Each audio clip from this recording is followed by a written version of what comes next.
Hi guys, so this is the part 5. Ayo, part 5 guys. Ba't kasi picture na sa kanya eh? Dito yung Pretty Little Baby. Yeah. Yeah guys, and kaya pala akong magawa guys for today, kaya good talaga ako dito. Kaya guys, magkukwento lang siya sa inyo kung ano nangyari nung nakaraan sa pasukan. Kwento ka na, baby. Si Be, nangyari kasi nun guys is, diba guys, naglalakad-lakad lang ako doon sa school.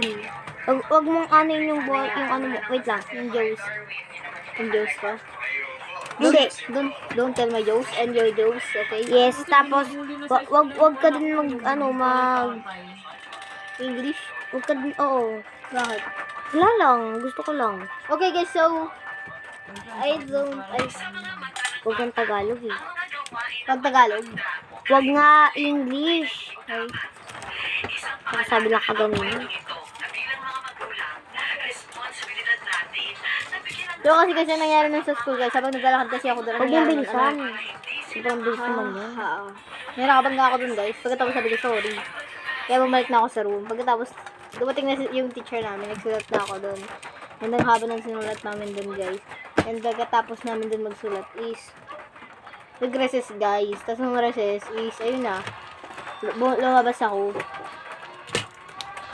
Pagkatapos, umihi ako, gumala ako kung saan ako nagpupunta. Pero hindi naman ako tira gumala. Pagka-ihi ko, nagpalakad-lakad muna ako ng konti. Pagkatapos bumalik na ako sa room. So, okay guys. Ayun nga yung nangyari. Tapos, kasi nga, pag umuwi kami, trip namin na mag-vlog be. Kaso nga lang, hindi kami nakakapag-vlog. Ang daming umu-order sa amin. Kahit walang umu-order, nag-i-stock pa rin kami. Malamang mamaya may umorder sa'yo, tapos wala ka pang gubo. Tapos kailangan lang. Kasi minsan guys, may stock na kami ng gawa niya. Halimbawa, di ba color pink, gumawa kami ng pink, di may ibibigay na namin agad, diba guys? Kaya nag-stock kami talaga to. Di pwedeng walang stock. Hindi na magiging OA. Hindi magiging OA for the Facebook ko. Huwag mo iharang pagka ka lang inabit ka. So, magpunta ka pa. Kahit ano. So, ayun na nga guys yung nangyari. And pagkabalik ko doon ng room, maya din guys. Si Jerry guys, kilala nyo yun? Napakasungit nun guys. Lalo na si ma'am Si Jerry.